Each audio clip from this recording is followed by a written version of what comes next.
আমার পরিচয় দিয়ে নেই। আমি আজহারুল ইসলাম রাজু। এটা আমার রিয়েল নাম। সবাই রাজু বলেই ডাকে। অনার্স ফাইনাল ইয়ারের ছাত্র।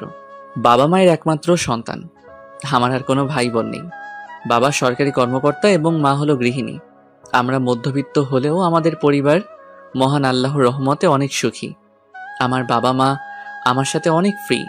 বাবার বদলির কারণে নতুন এক শহরে এসেছি, তাই এইখানকার একটি ভার্সিটিতে ভর্তি হয়েছি। আজ আমার প্রথম ক্লাস, তাই একটু আগে ভার্সিটির জন্য রওনা দিয়েছি। ভার্সিটি আমাদের বাসা থেকে বেশি দূরে না, যেমন ধরেন হেঁটে আসলে 10 থেকে 15 মিনিট লাগে, তাই হেঁটেই আসছি। ভার্সিটির সামনে চলে আসলাম। আজ প্রথম দিন, তাই ক্যাম্পাসটা ভালো করে দেখছি। হঠাৎ চোখ গেল একটু দূরে। ক্যাম্পাসের সব ছাত্রছাত্রী এক জায়গায় জড়ো হয়েছে। ব্যাপার কি দেখার জন্য এগিয়ে গেলাম। ছাত্রছাত্রীদের ভিড়ের মধ্যে দিয়ে ভিতরে গেলাম দেখার জন্য কি হচ্ছে। ভিতরে যা দেখলাম তার জন্য আমি মোটেও প্রস্তুত ছিলাম না। দেখে তো আমার কপাল বেয়ে ঘাম পড়ছে। আর ভিতরে দেখলাম তা হলো একটি মেয়ে 3-3টে ছেলেকে আচ্ছা মতো মারছে। মেয়ের হাতে হকি স্টিক, তা দিয়ে ছেলেগুলোকে উত্তম মাধ্যম দিয়ে চলেছে। মনে মনে ভাবছি, আল্লাহ তুমি আমাকে কোথায় নিয়ে এলে। ভার্সিটির প্রথম দিনই মারামারি দেখছি, তাও আবার একজন মেয়ে মারছে 3টি ছেলেকে। আমি তো ভয়ে শেষ, তাই তাড়াতাড়ি করে সেখান থেকে চলে আসলাম। চলে গেলাম ভার্সিটির প্রধানের কাছে। রুমের বাইরে থেকে সালাম দিলাম। আসসালামু আলাইকুম স্যার, আসতে পারি? ওয়ালাইকুম সালাম। ভিতরে আসো। কেমন আছেন স্যার? আলহামদুলিল্লাহ ভালো। তুমি কেমন আছো? আর তোমাকে তো এই ভার্সিটিতে এর আগে কখনো দেখিনি। আলহামদুলিল্লাহ ভালো। স্যার, আমি হলাম রাজু। নতুন ভর্তি হয়েছি অনার্স ফাইনাল ইয়ারে। ও, তুমি রাজু? তোমার সম্পর্কে অনেক কিছু শুনেছি। আর তোমার আব্বুর সাথে গতকাল কথা হয়েছে। মনোযোগ দিয়ে পড়াশোনা করো, আর কোনো সমস্যা হলে আমাকে বলবে। ধন্যবাদ স্যার। এখন ক্লাসে যাও, কিছুক্ষণের মধ্যেই ক্লাস শুরু হবে। আমি তোমার ক্লাস টিচারকে বলে দিব যেন তোমাকে সবার সাথে পরিচয় করিয়ে দেয়। স্যার, ক্লাসরুম তো চিনি না, যদি বলে দিতেন। নতুন ভবনের 3য় তলায়, 2য় রুমটি। ধন্যবাদ স্যার, এখন আসি। আসার সময় ভেবেছিলাম ক্যাম্পাসের গন্ডগোল সম্পর্কে স্যারকে বলবো, পরে আবার ভাবলাম আজই আমার এই ভার্সিটিতে প্রথম দিন, আর আজই যদি স্যারের কাছে বিচার দেই তাহলে বিষয়টা ভালো দেখায় না। তাই স্যারের কাছ থেকে বিদায় নিয়ে চলে আসলাম ঠিকানা মতো। ক্লাসরুমে এসে ভাবছি কোথায় বসবো। দেখলাম একটি ছেলে একা বসে আছে। দেখে মনে হচ্ছে ছেলেটি সোজা সাজা হবে, তাই গিয়ে ছেলেটার পাশে বসলাম। হ্যালো, আমি রাজু। হ্যালো, আমি নাইম। তোমাকে দেখে নতুন মনে হচ্ছে। গতকালই ভর্তি হলাম, আর আজ ক্লাস করতে আসলাম। ও, তাহলে আজ থেকে আমরা ফ্রেন্ড। ওকে, আজ থেকে আমরা ফ্রেন্ড। নাইমের সাথে কথা বলে বুঝতে পারলাম নাইম খুবই মিশুক, যার জন্য অল্প সময়ের মধ্যে আমরা বন্ধু হয়ে গেলাম। কিছুক্ষণ পর ঘন্টা পড়ল, সব ছেলেমেয়েরা ক্লাসে আসতে লাগলো। হঠাৎ আমার চোখ দরজার কাছে আটকে রইল, কারণ ক্যাম্পাসে যে মেয়েটা ছেলেগুলোকে মারছিল ওই মেয়েটা ক্লাসে প্রবেশ করলো। সাথে তার বান্ধবীরাও আছে। সবাই মেয়েগুলোকে সাইড দিচ্ছে ভিতরে আসার জন্য। মেয়েগুলো ক্লাসের লাস্ট বেঞ্চে গিয়ে বসলো। কিছুক্ষণ পর ক্লাসে স্যার আসলো। সবাই দাঁড়িয়ে স্যারকে সালাম দিলাম। স্যার সালামের জবাব দিয়ে সবাইকে বসতে বলল। রাজু নামে আজ নতুন কে এসেছে? আসসালামু আলাইকুম স্যার, আমি রাজু। এদিকে আসো। জি স্যার, আসছি। এ হলো রাজু, তোমাদের নতুন বন্ধু, খুবই মেধাবী স্টুডেন্ট। হ্যালো। হ্যালো। যাও, নিজের জায়গায় গিয়ে বসো। চলে আসলাম নিজের জায়গায়। এক এক করে 3টি ক্লাস শেষ করলাম। তারপর টিফিন পিরিয়ড দেওয়া হলো। আমি আর নাইম গিয়ে ক্যান্টিনে বসলাম। দেখলাম গন্ডি মেয়েগুলো বসে আড্ডা দিচ্ছে। কি খাবি বল? দুজন এতক্ষণে বেস্ট ফ্রেন্ডের মতো হয়ে গিয়েছি, তাই এখন দুজন দুজনকে তুই করেই বলি। তোর যা খেতে ইচ্ছা অর্ডার কর, আজ আমি বিল দিব যা। তবে আগামীকাল কিন্তু তোর দিতে হবে। নাইম খাবার অর্ডার করলো, আমরা দুজনে মিলে খেয়ে বিল দিয়ে চলে আসলাম বাকি ক্লাসগুলো করতে। যথাক্রমে বাকি ক্লাসগুলো শেষ করলাম। ক্লাস শেষে রুম থেকে বেরিয়ে আসলাম আমি আর নাইম। দুজন ক্যাম্পাসে হাঁটছি। হঠাৎ কিসের সাথে যেন আমার পা আটকে গেল। আমি নিজেকে না সামলাতে পেরে পড়ে গেলাম। পরে অনুভব করলাম আমি মাটিতে পড়িনি, কারো উপরে পড়েছি। হঠাৎ কারো চিৎকার শুনতে পেলাম। আমি যার উপরে পড়েছি সে চেঁচিয়ে উঠল। গলার আওয়াজ শুনে বুঝলাম এটা মেয়ে। আমি তো সঙ্গে সঙ্গে উঠে দাঁড়ালাম। আমার সাথে সাথে মেয়েটি উঠে দাঁড়ালো। যেই আমি মেয়েটিকে সরি বলতে যাব তখন তার মুখের দিকে তাকালাম। মেয়েকে দেখে তো আমার পায়ের নিচ থেকে মাটি সরে গিয়েছে, কারণ মেয়েটি আর কেউ না, সকালের গুন্ডি মেয়েটা। আল্লাহই জানে এই মেয়ে আমাকে কি করবে। মেয়েটি কিছু বলার আগেই, সরি আপু, আমি জেনে বুঝে আপনার উপরে পড়িনি বলেই দিলাম এক দৌড়। আমাকে আর কে ধরে, এক দৌড়ে বাসার নিচে চলে আসলাম। বাসায় যাওয়ার আগে আবার রাস্তায় আসলাম, চারিদিকে উকি দিয়ে দেখলাম না, মেয়েটি আমার পিছনে আসেনি। সুস্থির এক নিঃশ্বাস ছাড়লাম, এইবারের মতো না হয় বেঁচে গেলাম। কিন্তু আগামীকাল আমার কি হবে? আল্লাহ আমাকে ওই গুন্ডিমের হাত থেকে রক্ষা করো। বাসায় গিয়ে কলিং বেল বাজালাম, আম্মু এসে দরজা খুলে দিল। কি রে রাজু, তোকে এমন দেখাচ্ছে কেন? না আম্মু, কিছু হয়নি, দেখো না রাস্তায় কি রোদ, তাই এমন লাগছে। আচ্ছা, এখন ভিতরে আয়। চলে গেলাম আমার রুমে, ব্যাগটা রেখে বাথরুমে ঢুকলাম। তারপর মাথার উপর ঝর্ণাটা ছেড়ে দিলাম। আমার মনে হচ্ছে এখন আমার শরীর কাঁপছে। অনেকক্ষণ ধরে গোসল করে বেরিয়ে আসলাম। তারপর খাওয়া দাওয়া করে ঘুমানোর চেষ্টা করছি, কিন্তু চিন্তায় আমার ঘুম আসছে না। অনেক চেষ্টা করে ঘুমালাম, ঘুম ভাঙলো আম্মুর ডাকে। আর কত ঘুমাবি, এবার উঠে পড়।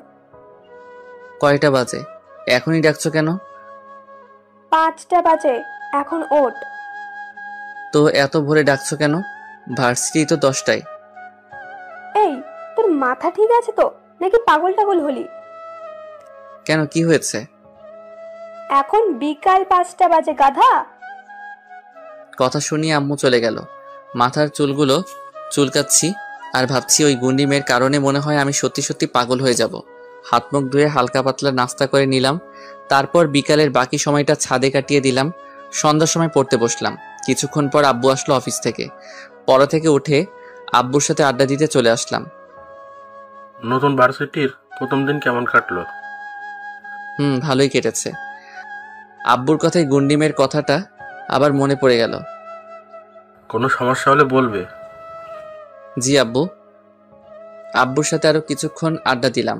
তারপর ডিনার করে আমার রুমে এসে শুয়ে পড়লাম। ঘুমানোর আগে ফেসবুক থেকে ঘুরে আসলাম। ফেসবুকে কিছুক্ষণ থেকে ঘুমিয়ে গেলাম। ফজরের আজানের ধ্বনিতে আমার ঘুম ভাঙলো। মনে মনে ভাবছি জীবনে কতই না ভুল করেছি, আর মহান আল্লাহর ইবাদতের কথা আর নাইবা বললাম। তাই এই ফজরের আজানের সময় প্রতিজ্ঞা করছি, যত সমস্যাই হোক না কেন সালাত ছাড়বো না। তাই শোয়া থেকে উঠে পড়লাম। বাথরুমে গিয়ে উঁচু করে বাসা থেকে বেরিয়ে আসলাম মসজিদে যাব। মসজিদ আমাদের বাসার কাছেই। সালাত আদায় করে মসজিদ থেকে বের হলাম। আজকের ভোরটা আমার কাছে অন্যরকম লাগছে। আপনারাও ফজরের সালাত শেষে রাস্তায় বের হয়ে দেখবেন ভোরটা আপনার জীবনের সেরা সময়। রাস্তায় বেরিয়ে কিছুক্ষণ হেঁটে বাসায় চলে আসলাম। ভার্সিটির এখনো অনেক সময় বাকি, তাই আবার ঘুমিয়ে গেলাম। আর ঘুম ভাঙলো আম্মুর ডাকে। ঘুম থেকে উঠে নাস্তা করলাম। এখন ভার্সিটি যাওয়ার হয়ে গিয়েছে। আমি তো ভয় এখনই ঘেমে একাকার। নতুন ভর্তি হয়েছি, মিসও করা যাবে না। শত চিন্তার অবসান ঘটিয়ে রেডি হলাম ভার্সিটির জন্য। আম্মুকে বলে চলে আসলাম।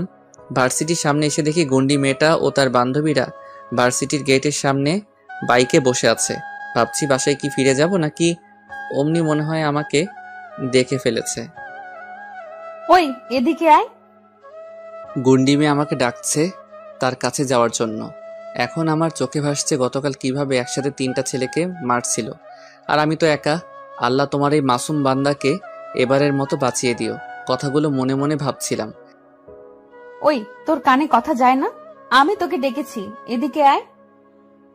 আমি কাপা কাপা পায়ে হেঁটে ওদের সামনে এসে দাঁড়ালাম। আমি প্রচুর ঘামছি আর পা তো কেঁপেই যাচ্ছে। এই বুঝি আমাকে মেরে ফেললো। আমাকে ডাকছিলেন আপু? তো এখানে আর কে আছে বে? এই তোকে কথা বলতে বলেছি, ওর সাথে আমি বোঝাপড়া করব। এ কথা শুনে আমার তো করুণ অবস্থা। আপু আমি কিছু করিনি, প্লিজ আমাকে মাফ করে দেন। তোর নাম রাজু, গতকালই নতুন এসেছিস। জি। আর এসেই ক্যাম্পাসের সবার সামনে আমার উপরে ইচ্ছা করে পড়েছিস। বিশ্বাস করেন আপু, আমি ইচ্ছে করে আপনার উপরে পড়িনি। চুপ, একটা কথাও বলবি না। তা জানিস আমি কে? ওই কথা বলছিস না কেন? আপনি না বললেন কথা না বলতে? মুখে মুখে কথা বলিস, তোকে তো আজ। কথাটা বলেই আমার গালে থাপ্পড় দিবে যাবে, আর আমি আমার চোখ জোড়া বন্ধ করে ফেললাম। ভাবছি কেন যে ভার্সিটিতে ভর্তি হয়েছি আল্লাহ জানে। অনেকক্ষণ হলো চোখ বন্ধ করে আছি, কিন্তু এখনো আমার গালে কিছু লাগেনি। দেখার জন্য আস্তে আস্তে চোখগুলো খুললাম। তাকিয়ে দেখি গুন্ডি মেয়েগুলো হাসছে। তাদের হাসি দেখে আমি বোকার মতো দাঁড়িয়ে আছি। ওরা সবাই হেসেই যাচ্ছে আমার দুরবস্থা দেখে। এই, তোদের আমি হাসতে বলেছি? চুপ কর সবাই। নতুন নতুন এসেছিস, তাই তোকে আজ মাফ করে দিলাম। ধন্যবাদ আপু। তবে একটা শর্ত আছে। কি শর্ত? তোকে আমি যা বলবো তাই করতে হবে। জি আপু, করব। জীবন বাঁচানো ফরজ, তাই বললাম। ওই, আমি তোর কোন জন্মের আপু লাগি রে? কখন থেকে শুধু আপু আপু করছিস? সরি আপু, মানে সরি। আজ থেকে আমার নাম ধরে ডাকবি। আমি তো আপনার নাম জানি না। কি, তুই আমার নাম জানোস না? তার আগে আমার উপরে এসে পড়েছিস? বললাম তো, আমি জেনে বুঝে পড়িনি। গতকালকের জন্য আবারও সরি বলছি। বুঝলাম। আমার নাম আসমা, সাদিয়া উম্মে আসমা। তোর নাম বলতে হবে না, আমি জানি। জি, আর আপনার নামটাও অনেক সুন্দর। ওই পাম মারছিস? না না, সত্যি বলছি, তবে নামটা একটু পুরনো মনে হলো। এটা আমার দাদির নাম ছিল, তাই বাবা ভালোবেসে আমাকে এই নামটা দিচ্ছে। ও শোন, এখন সোজা ক্লাসে যাবি আর ডানে বামে তাকাবি না। জি। গুড, এখন যা। ওদের কাছ থেকে চলে আসলাম। আল্লাহর কাছে অনেক শুকরিয়া আমাকে এবারের মতো বাঁচিয়ে দেওয়ার জন্য। আমি আর ওদের ধারে কাছেও যাব না। কি গুন্ডি মেয়ে ভাবা যায়। তবে যাই বলেন, দেখতে কিন্তু পুরো দুধে আলতা সুন্দরী। তার সৌন্দর্যের সাথে নামটা মিল আছে আসমা, কিন্তু চলাফেরার সাথে কিছুই মিল নেই। কথাগুলো ভাবতে ভাবতে ক্লাসে চলে আসলাম। এসে দেখি নাইমও এসে পড়েছে। আমি গিয়ে নাইমের পাশে বসলাম। বন্ধু, তুই তো দেখি বেঁচে গেলি। বন্ধু, আল্লাহর রহমতে এবারের মতো বেঁচে গেলাম। তবে আসমা কিন্তু কাউকে ছাড়ে না। ভার্সিটিতে যদি কোনো ছেলে মেয়েদের ডিস্টার্ব করে, তাহলে আসমা তাদের উত্তম মাধ্যম দেয়। আর তুই কিনা ওই আসমার উপরে গিয়ে পড়লি। তাই নাকি? যাই হোক, এই মেয়ের ধারে কাছে আর যাব না। তাই ভালো, কারণ আসমার বাবা হলো এই শহরের সবচেয়ে পাওয়ারফুল লোক। বড় বড় মন্ত্রী মিনিস্টাররা ওনার কথায় উঠে বসে। আর আসমা হলো তার একমাত্র মেয়ে, তাই আসমার এই ভার্সিটিতে এত পাওয়ার। বুঝলাম। তবে আসমা কোনো ভালো ছেলে মেয়েদের সাথে ঝামেলা করে না। যারা ছাত্রছাত্রীদের সাথে খারাপ কাজ করতে চায়, তাদের আসমা নিজের মতো করে শাস্তি দেয়। গতকাল যে 3জন ছেলেকে মেরেছে, ওরা মেয়েদের ডিস্টার্ব করতো। বুঝলাম। আসমা হলো ভালো গুন্ডি। কিছুক্ষণ পর ঘন্টা পড়ল। সব ছাত্রছাত্রীরা ক্লাসে আসলো, সাথে আসমা এবং তার বান্ধবীরাও আসলো। যাওয়ার সময় আমার দিকে তাকিয়েছিল। আসমার তাকানো দেখে আমি অন্যদিকে মুখ ফিরিয়ে নিলাম। বলা তো যায় না, আবার কি করে বসে। আসমা গিয়ে ওদের জায়গায় গিয়ে বসলো। তারপর ক্লাস শুরু হলো। এক এক করে 3টে ক্লাস শেষ করলাম। লক্ষ্য করে দেখলাম আসমা একটা ক্লাসও মন দিয়ে করেনি। টিফিন পিরিয়ডে সবাই বাইরে চলে গেল, কিন্তু আমি আর নাইম এখনো যাইনি। চল ক্যান্টিনে যাই, আজ আমি তোকে খাওয়াবো। না ভাই, তুই যা, আমি আজ কিছু খাবো না। কেন, কি হয়েছে? আমার ভালো লাগছে না, তুই গিয়ে খেয়ে আয়। ওকে, তাই থাক, আমি যাই। আমি ক্যান্টিনে যাইনি, কারণ এমন সময় আসমা এবং তার বান্ধবীরা ক্যান্টিনে আড্ডা দেয়। আমাকে দেখে আবার কি শুরু করে আল্লাহ জানে। একবার বেঁচে গিয়েছি, আর রিস্ক নিতে চাই না। টিফিন পিরিয়ড শেষে আবার ক্লাস শুরু হলো। যথাক্রমে বাকি ক্লাসগুলো শেষ করলাম। ক্লাস শেষে নাইম আর আমি বাইরে আসলাম। আজ আর ক্যাম্পাসে দাঁড়ালাম না। আবার কি ভুল করে বসি, আর আসমার হাতে মাইর একটাও মিস হবে না। তাড়াতাড়ি করে চলে আসছি। গেটের কাছে আসতেই পিছন থেকে কে যেন ডাকছে। তাকিয়ে দেখি আসমা ডাকছে আমাকে। আমি তো ভয় শেষ। আবার কি করে বসলাম, আমি তো কিছু জানি না। না শোনার ভান করে আবার হাঁটতে লাগলাম। ওই রাজু, আর এক পা সামনে গেলে তোর হাত পা ভেঙে দিব। আসমার কথা শুনে আমি সেখানেই থমকে দাঁড়ালাম। আল্লাহই জানে আমার সাথে এখন কি করে। আসমা এবং তার বান্ধবীরা আমার কাছে আসলো। ওই, তুই আমার কথা শুনতে পাস না? আপনি আমাকে ডাকছিলেন নাকি? তুই আমার সাথে ফাজলামি করিস? তোর সাহস তো কম না। আমি আসলেই। নীলা আর সাইমা, তোরা বাসায় চলে যা। আর নাইম, তুইও যা, আমি আর রাজু পরে আসছি। কোথায় যাবি দুজনে? তোদের না জানলেও চলবে, তোরা বাসায় যা। ওরা সবাই চলে গেল আর আমি গাধার মতো দাঁড়িয়ে এতক্ষণ ওদের কথা শুনছিলাম। ওই দিকটায় চল। বিশ্বাস করেন আমি কিছু করিনি। আমি কি বলেছি তুই কিছু করেছিস? তাহলে আমাকে কেন ধরে নিয়ে যাচ্ছেন? এত পেঁচাল বাদ দিয়ে আমার সাথে চল তো। আসমা আমার হাত ধরে টানতে টানতে নিয়ে যাচ্ছে। ক্যাম্পাসের এক কোণে কিছু গাছপালা আছে এবং বসার জন্য জায়গা আছে। দেখলাম এখানে ছাত্রছাত্রীরা জোড়ায় জোড়ায় বসে আছে। আসমাকে সেখানে দেখে সবাই চলে যাচ্ছে। আমি শুধু অবাক হয়ে দেখছি ছাত্রছাত্রীরা আসমাকে কত ভয় পায়। আসমা আমাকে একটা গাছের নিচে বসালো। আমি বাসায় যাব। ওই, আমার সাথে বাচ্চামো ভাব করবি না বলে দিলাম। তাহলে আমাকে ধরে এনেছেন কেন? তুই সকালে আমাকে কি বলেছিলি? কি বলেছিলাম? তুই বলেছিলি আমি যা বলবো তুই তাই করবি। প্লিজ আমাকে ছেড়ে দেন। তোমার প্রথম কাজ হলো এখন থেকে আমাকে আর আপনি আপনি করে বলবে না, কেমন? এই প্রথম আমাকে তুমি করে বললো। সবাই তো দেখি আপনাকে আপনি করে বলে, তাহলে আমি কেন তুমি বলতে যাব? কারণ আমি বলতে বলেছি তাই। আচ্ছা বলবো। এখন আমি বাসায় যাই। কি শুধু শুধু কখন থেকে বাসায় যাব করছো? বাসায় কি নতুন বউ রেখে এসেছো নাকি? সরি, আর বলবো না। গুড। এখন চলো, আমাকে ফুচকা খাওয়াবে। আমি কেন আপনাকে ফুচকা খাওয়াবো? কি এত বড় কথা?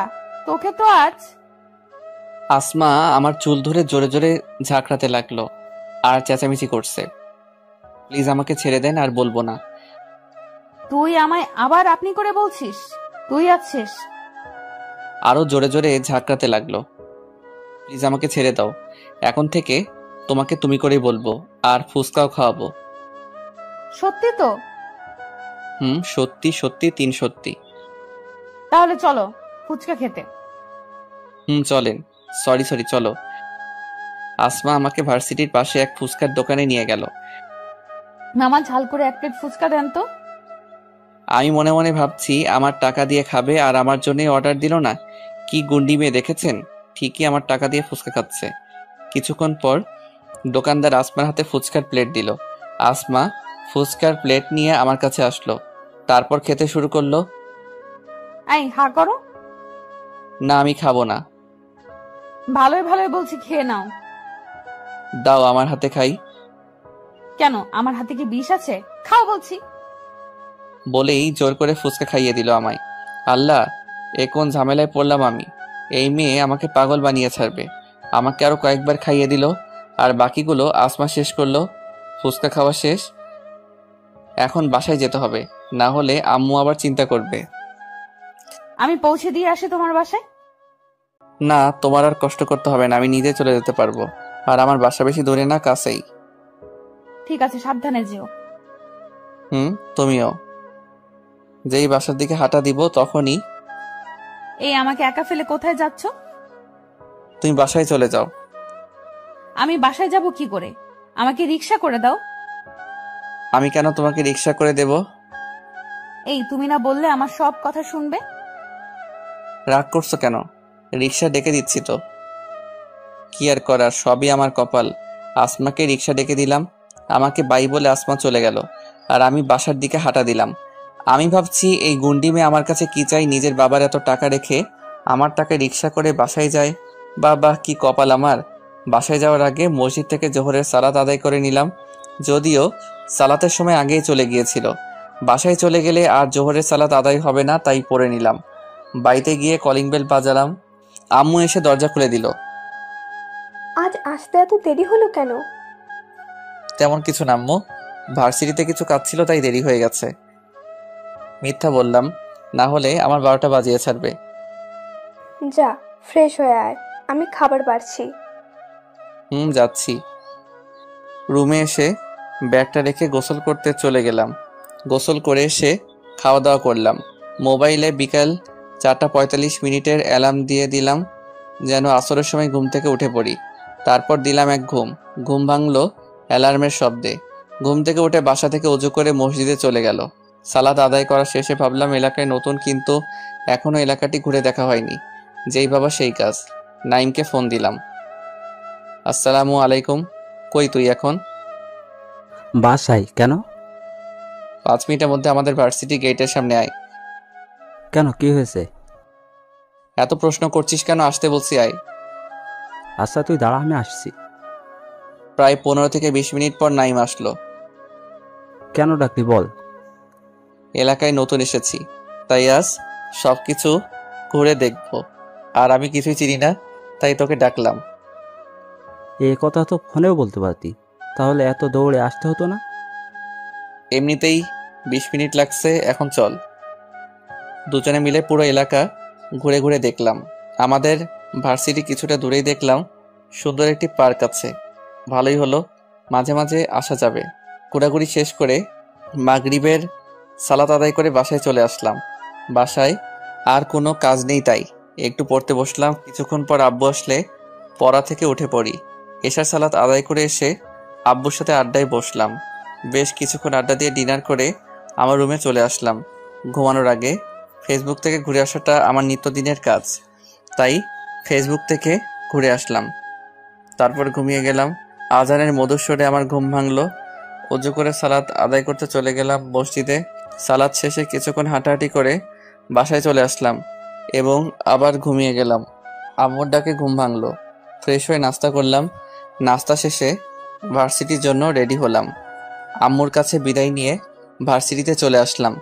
ভার্সিটির সামনে এসে দেখি আসমা এবং তার বান্ধবীরা বাইকে দাঁড়িয়ে আছে। আসমার সামনে 4-5টা ছেলে কান ধরে উঠবস করছে। মনে হয় ছেলেগুলোর কপাল আজ খারাপ, যার জন্য আসমার সামনে পড়ছে। আমাকে দেখলে আবার কি করবে কে জানে, তাই আসমার চোখের আড়ালে আস্তে আস্তে ক্যাম্পাসে চলে যাওয়াই হলো এখন আমার কাজ। কিন্তু আমারও কপাল খারাপ, আসমা আমাকে দেখে ফেলেছে। এই রাজু, এদিকে আসো।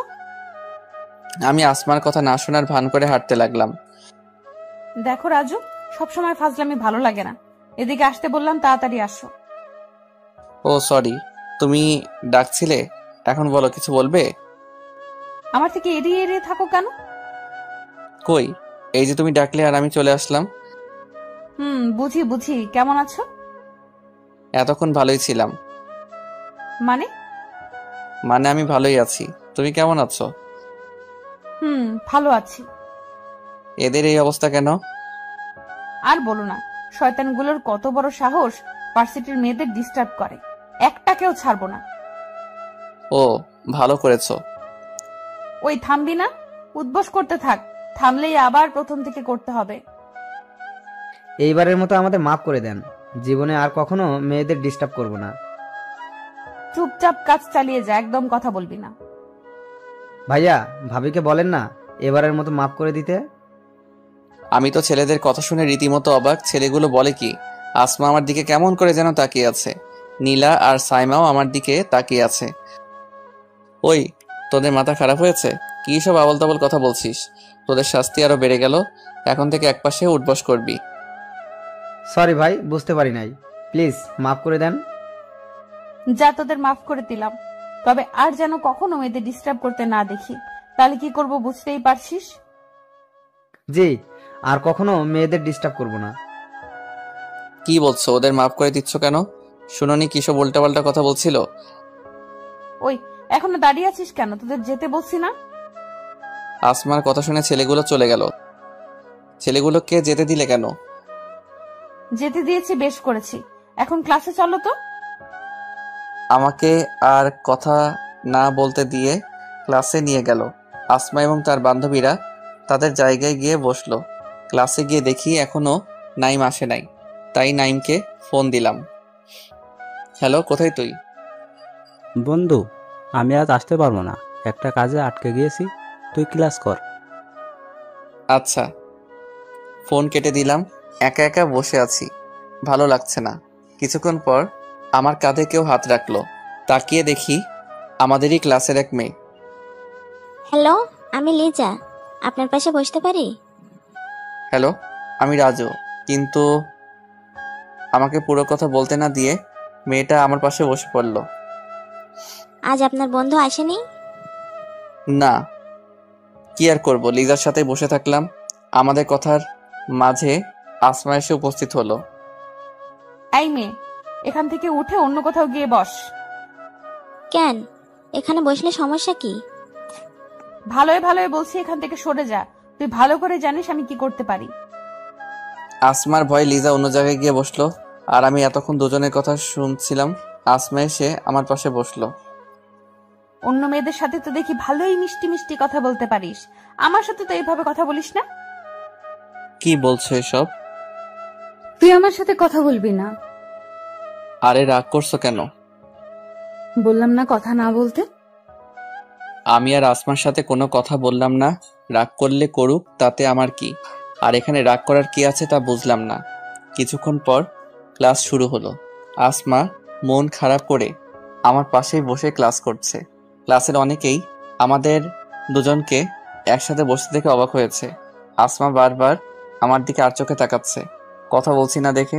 একে করে টিফিন পিরিয়ড পর্যন্ত ক্লাসগুলো শেষ হলো। এর মধ্যে আসমার সাথে একবারও কথা হয়নি। প্রায় সবাই ক্লাস থেকে চলে গেছে। আমি আর আসমা এখনো বসে আছি। আমার চুপ থাকা দেখে আসমাই প্রথম কথা বলল। এই আমার ক্ষুধা লেগেছে, চলো ক্যান্টিন থেকে কিছু খেয়ে আসি। এই কথা বলছো না কেন? এমনি। দেখো, তুমি আমার সাথে রাগ করতে পারো না। আমাদের দুজনের মাঝে শুধু আমি রাগ করব, আর তুমি আমার রাগ ভাঙাবে। আমি তোমার রাগ কেন ভাঙাতে চাবো? আমি বলেছি তাই। এখন চলো ক্যান্টিনে যাব। জোর করে আমাকে ক্যান্টিনে নিয়ে আসে। বলো কি খাবে? আমার ক্ষুধা নেই, তুমি খাও। তোমার না ক্ষুধা লেগেছে? এই, আমার সাথে এত ভাব দেখাবি না বলে দিলাম। ভালোই ভালোই বলছি, কি খাবি তাড়াতাড়ি বল। যা, বেশি ভাব দেখাতে গিয়ে আবার ফেঁসে গেলাম। ভেবেছিলাম কথায় কথায় আমার সাথে রাগ দেখায়, এবার আমি কথা বলে দেখি কি হয়। কিন্তু আমার কপাল খারাপ, এবারও আমার দোষ। তোমার যা ভালো লাগে তাই অর্ডার করো। আগে ওনার মাথা ঠান্ডা করি, বলা তো যায় না কখন কি করে বসে। এই তো গুড। এখন থেকে আমার পছন্দই হলো তোমার পছন্দ। ওকে? ওকে ওকে। আমার বই গেছে গুন্ডির মতো কথা মতো চলতে। আমাদের কথার মাঝে আসমার বান্ধবীরাও আসলো। আসমা সবার জন্য খাবার অর্ডার করলো। কিছুক্ষণের মধ্যেই খাবার দিয়ে গেল। সবাই খাচ্ছে, তবে আমার কিছুটা লজ্জা লজ্জা লাগছে 3টি মেয়ের সাথে বসে খেতে। আমার অবস্থা মনে হয় আসমা বুঝেছে। রাজু, তুমি খাচ্ছ না কেন? কই, খাচ্ছি তো। তা তো দেখতেই পারছি। এখন ভালোভাবে খাও তো। রাজু ভাইয়া, নাইমাস আসেনি কেন? বাহ, কাল তুই করে বলেছে আর আজ ভাইয়া বলে ডাকছে। ওর কি যেন কাজ ছিল তাই আসেনি। ও। সবাই খাওয়া দাওয়া করলাম। আমি বিল দিতে চাইলে আসমা বিল দিতে না করে। তারপর আসমা বিল দেয়। বিল দিয়ে ক্লাসে চলে আসি। আসমা এবারও আমার সাথে বসেছে, তবে এখন আর চুপ থাকিনি, অনেক কথা বলেছে, যার কারণে আমি ক্লাসে মন দিতে পারছি না। তুমি এত কথা বলছো কেন? মন দিয়ে ক্লাস করো। আমার মন তো অন্য একজনকে দিয়ে দিয়েছি। কি সব আবল তাবল বলে যাচ্ছ? ওসব তুমি বুঝবে না। তুমি ক্লাস করো, আমি আর কথা বলবো না। আবার ক্লাসে মনোযোগী হলাম, কিন্তু আসমা এখনো ডিস্টার্ব করছে, তবে মুখ দিয়ে না, পা দিয়ে। আসমা ওর পা দিয়ে আমার পায়ে সুরসুরি দিচ্ছে। বারণ করলে শুধু হাসে, কথা বলে না। এই জ্বালাময় পরিস্থিতিতেই বাকি ক্লাসগুলো শেষ করলাম। বুঝি না আমাকে বিরক্ত করে এই মেয়ের কি লাভ। ক্লাস শেষ, তাই সবাই বাইরে চলে আসলাম। আমি, আসমা আর আসমার বান্ধবীরা একসাথে হাসছি। এই রাজু, তোমার ফোন নাম্বারটা দাও তো। আমার ফোন নাম্বার দিয়ে তুমি কি করবে? বেশি কথা না বলে ফোন নাম্বার দাও। অপরিচিত কাউকে আমার নাম্বার দেই না। ওই, বেশি ভাবনা দেখিয়ে যা বলছি তা করো, না হলে এমন জায়গায় মারবো না জীবনে বাবার ডাক শুনতে পারবি না। কি যে বলো না, আমি তো মজা করছিলাম। এই নাও আমার নাম্বার। গুড। এখন সোজা বাসায় যাবা। আজ কোথাও যেতে পারবো না, বাসায় যেতে হবে আমার। এমন ভাব করছে লাগে ওনার সাথে ঘুরতে যাওয়ার জন্য আমি মরে যাচ্ছি। কি এত ভাবছো? না, কিছু না। আমাকে রিক্সা করে দাও। তোর না গাড়ি আসে এমন সময়? বেশি কথা বলিস কেন? আমার গাড়ি আসতে না করে দিয়েছি। গাড়িতে যেতে আর ভালো লাগে না, তাই রিক্সা দিয়ে যাব। রিক্সা করে যাও, ভালো কথা, কিন্তু আমি তোমাকে কেন রিক্সা করে দিব? কারণ আমি বলেছি দিতে, তাই দিতে হবে। তাহলে অন্য কাউকে বলো। তোর সাথে ভালোভাবে কথা বললেই খালি কথা বাড়াস। এখন থেকে আর ভালোভাবে কথা বলা যাবে না। আরে আরে চেতো কেন? দিচ্ছি তো রিক্সাটিকে। এই তো এখন লাইনে আসছো। আসমাকে রিক্সা করে দিয়ে চলে আসলাম বাসায়। অবশ্য বাসায় যাওয়ার আগে জোহরের সালাত আদায় করে আসছি। বাসায় কলিং বেল বাজালাম। আম্মু এসে দরজা খুলে দিল। প্রতিদিনের মতো কিছু কথা বলে গোসল করতে চলে গেলাম। গোসল করে এসে দেখি অচেনা নাম্বার থেকে 2টি মিস কল এসেছিল।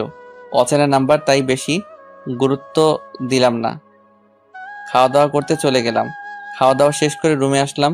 এসে দেখি ওই অচেনা নাম্বার থেকে আরো 10-12টি কল এসেছে। কেউ মনে হয় বিপদে পড়েছে, তাই এত কল করেছে। একটা কল করে দেখি কি সমস্যা।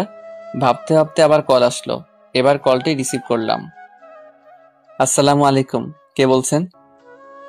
ওয়ালাইকুম সালাম। তুই এতক্ষণ কোথায় ছিলি? আপনি কে বলছেন? আর আমার সাথে এভাবে অসভ্যের মতো কথা বলছেন কেন?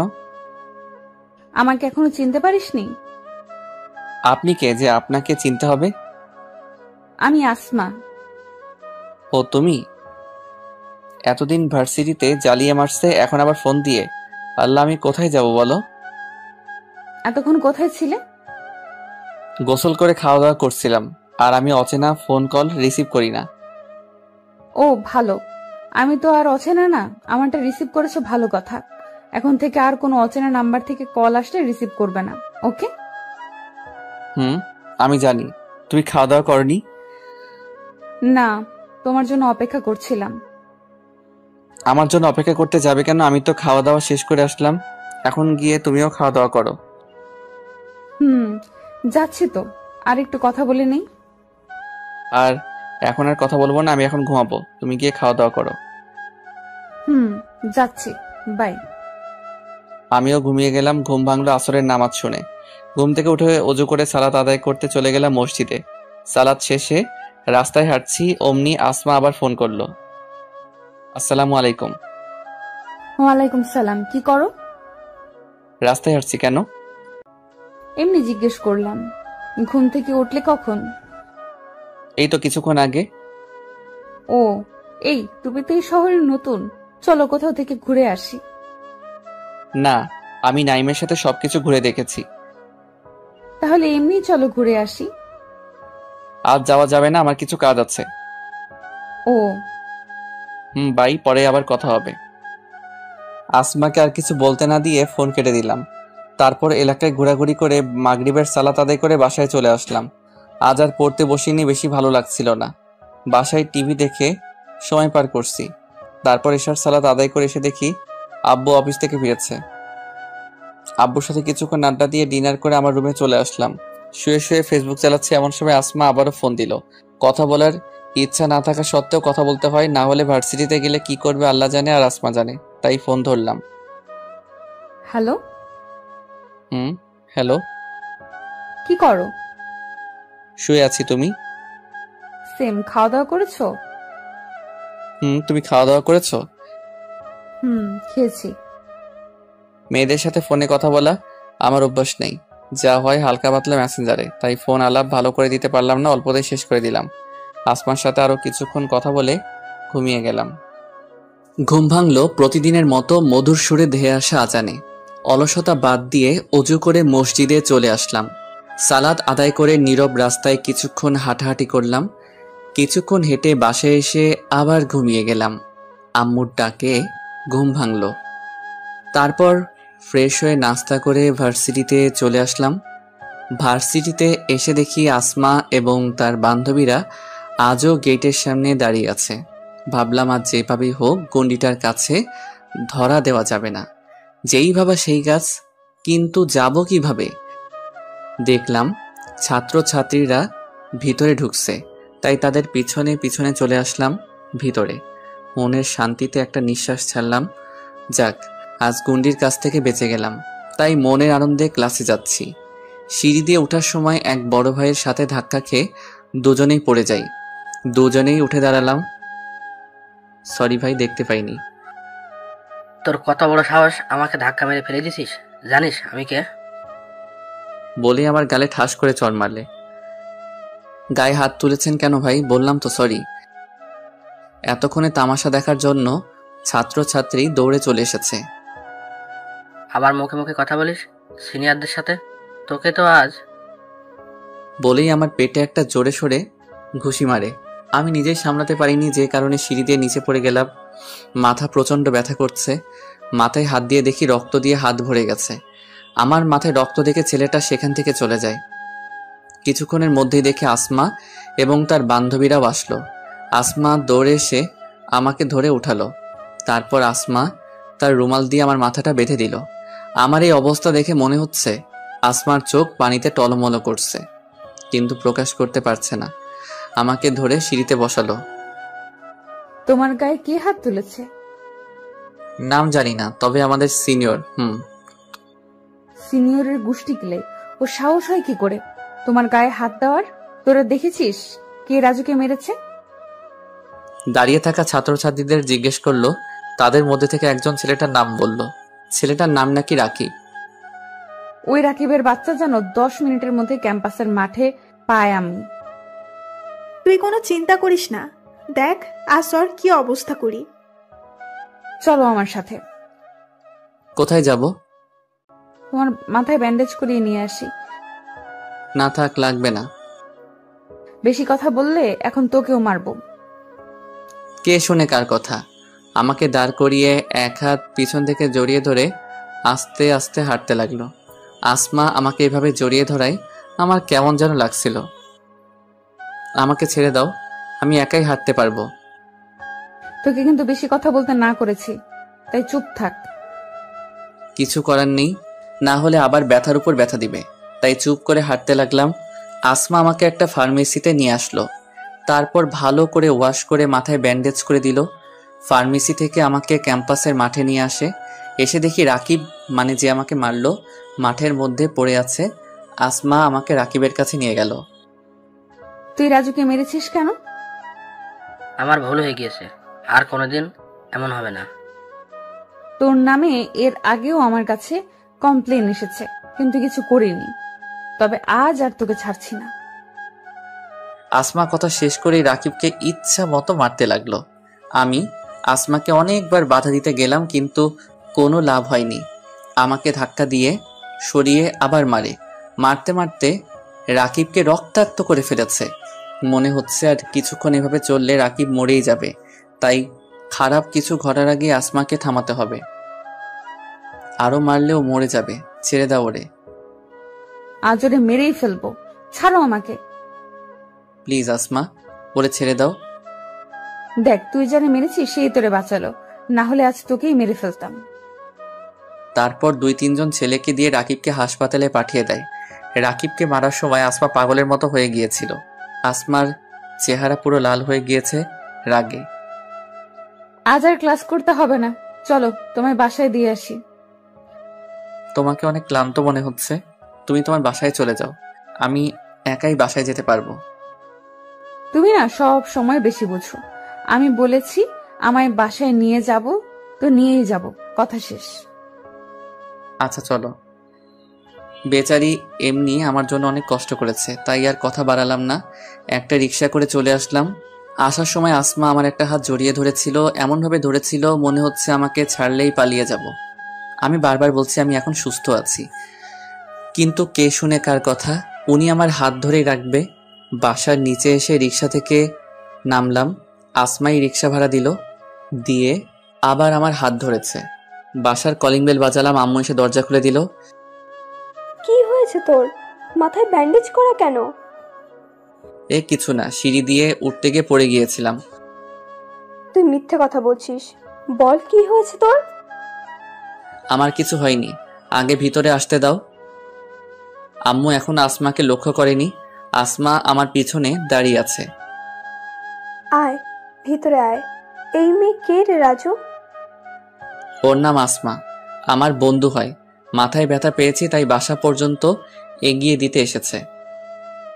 আসসালামু আলাইকুম আন্টি। ওয়ালাইকুম আসসালাম। আসো মা, ভিতরে আসো। দুজনে গিয়ে সোফায় বসলাম আর আম্মু চলে গেল রান্নাঘরে। রাজু, তো তোমার রুম কোনটা? আসো দেখিয়ে নিয়ে আসি। হুম। এটা হলো আমার রুম। তোমার রুমটা তো অনেক সুন্দর করে সাজানো। ধন্যবাদ। আমি একটু হাত মুখ ধুবো? এই যে বাথরুম, তুমি গিয়ে হাত মুখ ধুয়ে আসো। আসমা চলে গেল হাত মুখ ধুতে। আমি বিছানায় বসে আছি। কিছুক্ষণ পর আসমা বেরিয়ে আসলো। এখন অনেকটা ভালো লাগছে। আসমাকে নিয়ে আবার বসার রুমে আসলাম। দেখি আম্মু শরবত আর নাস্তা নিয়ে বসে আছে। আমরা দুজনে গিয়ে বসলাম। আসমা মনে হয় কিছুটা লজ্জা পাচ্ছে, যা আসমার ক্যারেক্টারের সাথে যায় না। আসমা কিছু খাচ্ছে না দেখে আম্মু বলল, কি হলো মা, তুমি খাচ্ছ না কেন? আমি তো তোমার মায়েরই মতো, লজ্জা পাচ্ছ কেন? খাও। জি। আমরা নাস্তা খাচ্ছি আর কথা বলছি। নাস্তা খাওয়া শেষে, এই নাও তোমার ওষুধগুলো, এখন খেয়ে নাও। ধন্যবাদ তোমাকে আসমা, আমাকে এত হেল্প করার জন্য। দেখেছেন আন্টি, আপনার ছেলে কিন্তু আমাকে ধন্যবাদ দিয়ে ছোট করছে। আমরা না বন্ধু, আর বন্ধুদের মাঝে সরি, ধন্যবাদ এসব শব্দ ব্যবহার হয় না। বুঝেছি। তুমি ঘরে ডিমও বোঝো নাই। কিছু বললে? কই না তো। আমার মনে হলো তুমি কিছু বললে। বাদ দাও তো আন্টি, আমি এখন আসি। এ কেমন কথা মা, এখনই আসলে আর এখনই চলে যাবে? তা হয় না, তুমি দুপুরের খাওয়া দাওয়া করে তারপর যাবে। না আন্টি, বাসায় চিন্তা করবে। কিচ্ছু হবে না, তুমি থাকো তো। আম্মু যখন বলেছে দুপুরে আমাদের সাথে খাওয়া দাওয়া করতে, তারপর না হয় যাও। আর তুমি তো প্রতিদিন আমাদের বাসায় আসো নাই, প্রথম আসলে। ওকে, থাকবো আমি। আমার চোখের দিকে তাকিয়ে একটা মিষ্টি হাসি দিয়ে, এই তো ভালো মেয়ের মতো কথা।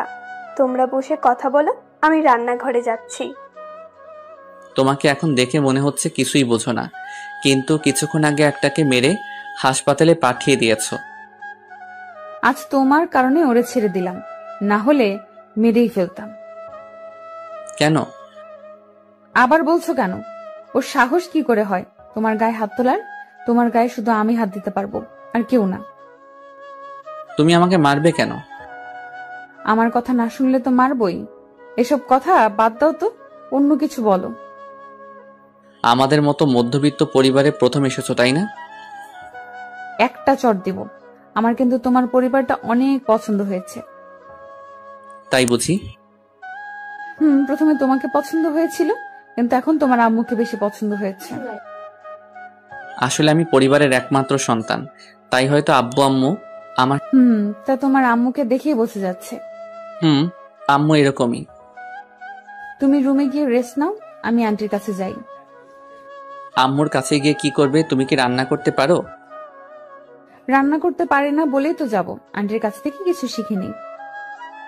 তোমার অবশ্য রান্না বান্না শিখতে হবে না।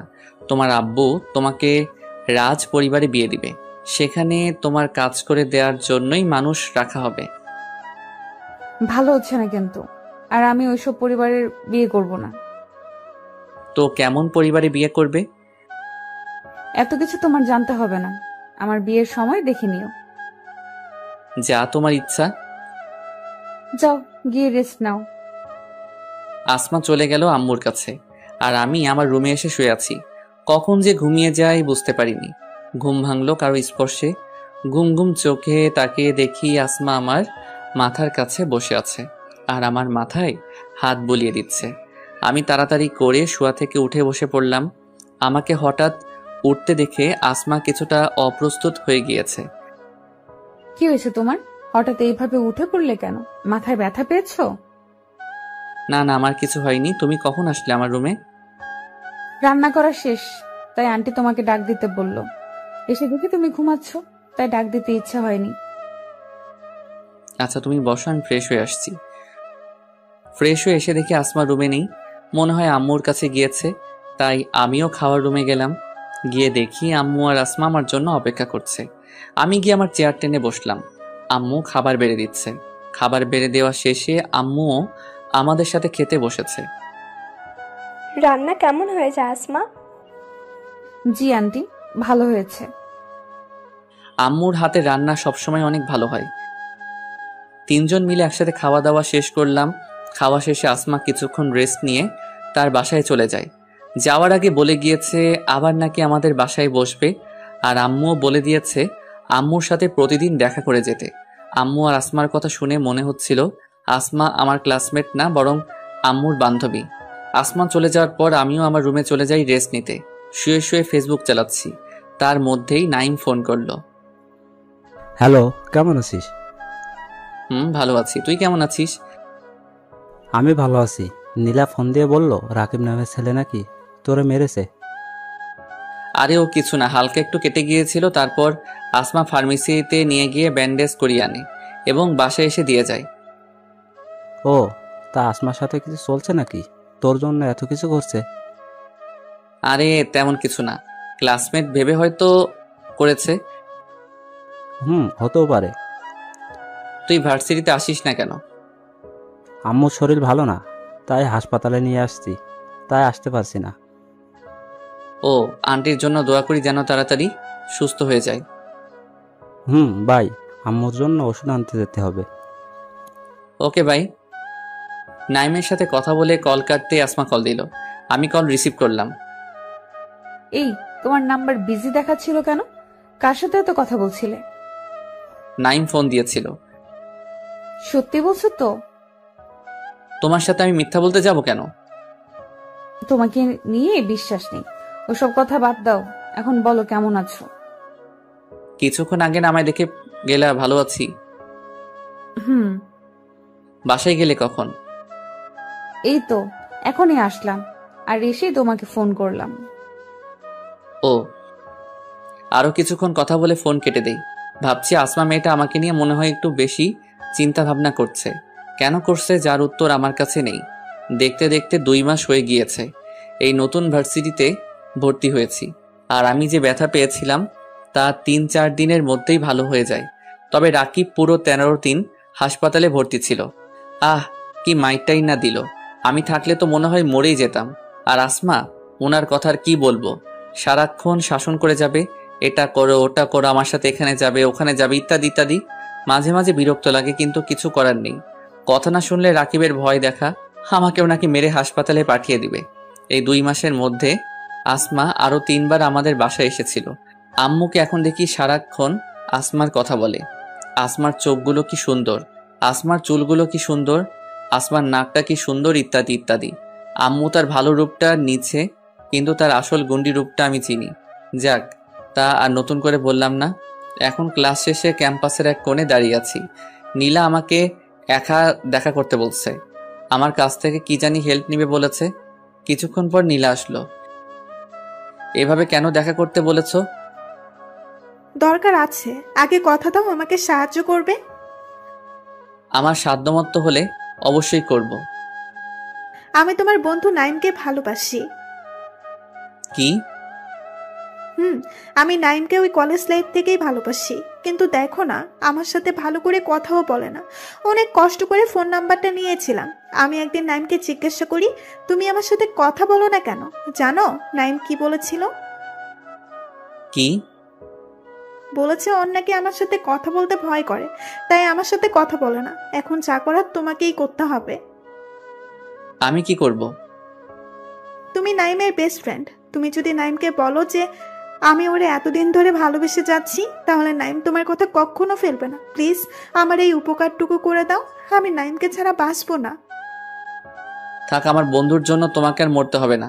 আমি সবকিছু সামনে নিব, তুমি কোনো চিন্তা করো না। মনে করো আগামীকাল থেকে নাইম তোমার। অনেক ধন্যবাদ তোমাকে। এখন চলো যাওয়া যাক। কখন আবার কে চলে আসে আমাদের এইভাবে দেখলে খারাপ ভাবতে পারে। যাবো, তার আগে এই চিঠিটা নাও, এটা নাইমকে দিয়ে দিও প্লিজ। দিয়ে দিব নে। আমাদের কথার মাঝে হঠাৎ কোথা থেকে আসমা চলে আসলো, দেখে মনে হচ্ছে অনেক রেগে আছে। তোর হাতে কি এটা, আমার কাছে দে। এটা তোমাকে দেওয়া যাবে না। চিঠিটা চাচ্ছে তাই না করে দিলাম। একজনের চিঠি অন্যজন কিভাবে পড়ে বলেন? আমি কিন্তু রেগে আছি, বেশি কথা বলবি না। চিঠিটা দে বলছি। আসমা শব্দ করে চিঠিটা পড়তে লাগলো। প্রিয়তমা, যেদিন তোমাকে প্রথম দেখেছিলাম সেদিনই আমার ছোট্ট মনে তোমার নামটা লিখে রেখেছিলাম। আমি তোমাকে কতটা ভালোবেসে ফেলেছি তা আমি নিজেও জানি না। তোমাকে এক নজর দেখার জন্য ছটফট করতাম, কিন্তু তোমাকে বলতে পারতাম না। যদি ফিরিয়ে দাও এই ভয়ে, এতে তোমার ভালোবাসায় অপেক্ষা থাকা নীল। চিঠিটা পড়ে আসমা কান্না করে দেয়। আমি তোকে অনেক ভালো মনে করেছিলাম, সেই প্রথম দিন থেকে তোকে আগলে রেখেছি, কিন্তু তুই আমার বিশ্বাস নিয়ে খেলা করেছিস। কি বলছো এসব? আমি কিছুই বুঝতে পারছি না। আর একটাও কথা বলবি না আমার সাথে। তোর সাথে আমার আর কোনো কথা নেই। তুই থাক তোর নীলারে নিয়ে। তুমি যা ভাবছো। বললাম না আমার সাথে আর কখনো কথা বলবি না। তুই কি শুরু করছিস এসব?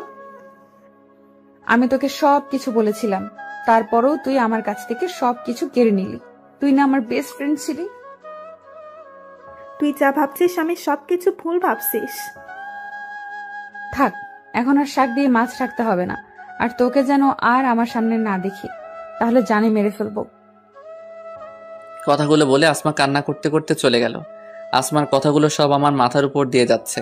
বুঝলাম না চিঠিটা পড়ে এত রিয়াক্ট করার কি ছিল।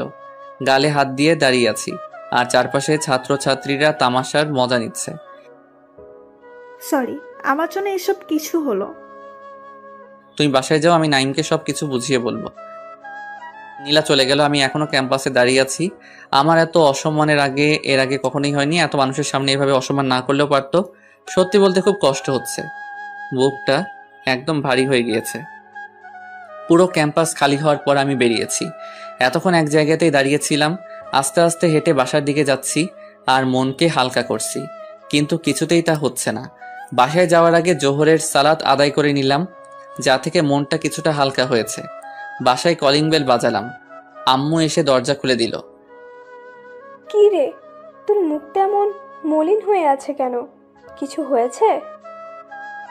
না আম্মু, কিছু হয়নি। ভারী কণ্ঠ, কারণ অনেকক্ষণ ধরে কথা বলা হয় না। তোর কণ্ঠ এমন লাগছে কেন? বললাম তো কিছু হয়নি, আমাকে ভিতরে আসতে দাও। আম্মুকে আর কিছু বলার সুযোগ না দিয়ে আমার রুমে চলে আসি। ব্যাগটা রেখে গোসল করতে চলে গেলাম। গোসল করে এসে রুমে বসে আছি, খাওয়া দাওয়া করতে যাইনি, তাই কিছুক্ষণ পর আম্মু আমার রুমে আসলো। তোর কি শরীরটা খারাপ লাগছে? না আম্মু, কিছু হয়নি। তাহলে তুই খেতে আসলি না কেন? আমার পেট ভরা লাগছে, তাই খেতে যাইনি। তুই আমার সাথে মিথ্যে কথা বলছিস কেন? মনে হচ্ছে তুমিও কিছু খাওনি, চলো একসাথে খাবো। আম্মুকে জোর করে নিয়ে আসলাম খাওয়ার জন্য। আমার জন্য তো আর আম্মুকে চিন্তায় ফেলতে পারি না, তাই আম্মু আর আমি একসাথে খাওয়া দাওয়া করলাম। খাওয়া দাওয়া শেষে আমার রুমে চলে আসলাম। মোবাইলটা হাতে নিয়ে নাইমকে ফোন দিলাম। হ্যালো নাইম। কিরে, ক্লাস শেষে আজ কই গেছিলি? একটা জরুরি কাজে তাড়াতাড়ি চলে এসেছিলাম। ও, এখন বল, ফোন কেন দিয়েছিলি? ওয়াদা কর আমার কথাটা রাখবি। এভাবে বলছিস কেন? বল, কি এমন কথা বলবি যার জন্য আমাকে ওয়াদা করতে বলেছিলি? নীলা তোকে সেই কলেজ লাইফ থেকে ভালোবাসে। তোকে অনেকবার বলতে গিয়েও বলেনি, যদি তুই ফিরিয়ে দিস সেই ভয়ে। আমি তোকে বলছি, আমি নীলার চোখ তোর জন্য ভালোবাসা দেখেছি, তুই ওকে ফিরিয়ে দিস না। কিরে, কথা বলছিস না কেন? শুনছি, বল। আমি চাই আজ বিকালে তুই নীলার সাথে দেখা কর, এবং তুই কিন্তু নীলাকে আজ প্রপোজ করবি। সত্যি বলতে নীলাকে আমারও ভালো লাগে, কিন্তু ওরে দেখলেই কেমন ভয় লাগে। আমি কিছু জানি না, ভয়কে জয় করে আজ নীলাকে তুই প্রপোজ করবি। দেখি কি করা যায়। আমি এত কিছু শুনতে চাই না, আমি যা বলছি তাই যেন হয়, না হলে তোর আর আমার বন্ধুত্ব এখানেই শেষ। বাই। ফোন কেটে দিলাম এবং মোবাইলটা বন্ধ করে দিলাম। আমার বিশ্বাস নাইম আর নীলার ভালোবাসা সফল হবে। আর বেশি কিছু না ভেবে ঘুমিয়ে গেলাম। রিয়েল লাইফেও আমি এমন, যখন কারোর সাথে ঝগড়া হয় বা মন খারাপ থাকে তখন ঘুমিয়ে যাই, কারণ এ থেকে মাথা ঠান্ডা রাখা যায় এবং যে কোনো ভুল সিদ্ধান্ত থেকে নিজেকে বাঁচানো যায়। আর সেই ব্যক্তি আসল বীর, যে নিজের রাগকে কন্ট্রোল করতে পারে। ঘুম ভাঙলো আসরের আজানে। অজু করে সালাত আদায় করতে মসজিদে চলে আসলাম। সালাদ শেষে রাস্তায় আসলাম, ভালো লাগছে না হাঁটতে, তাই আবার বাসায় চলে আসলাম। এসে চলে গেলাম সোজা ছাদে। ছাদে দাঁড়িয়ে আকাশটাকে উপভোগ করতে আমার ভালো লাগে। তবে ভার্সিটির ঘটনাটা আমি এখনো ভুলতে পারছি না। সাধারণ একটা বিষয় নিয়ে আসমার এত বড় রিয়েক্ট করার কি ছিল বুঝলাম না। মাগরিবের আজান শুনে ছাদ থেকে নামলাম। মসজিদ থেকে সালাত আদায় করে বাসায় চলে আসলাম। আজ আর পড়তে বসিনি, আর বসলেও মনোযোগ দিতে পারবো না, তাই আম্মুর সাথে বসে আড্ডা দিচ্ছি, যা থেকে মনটা অনেকটা হালকা হয়ে গিয়েছে।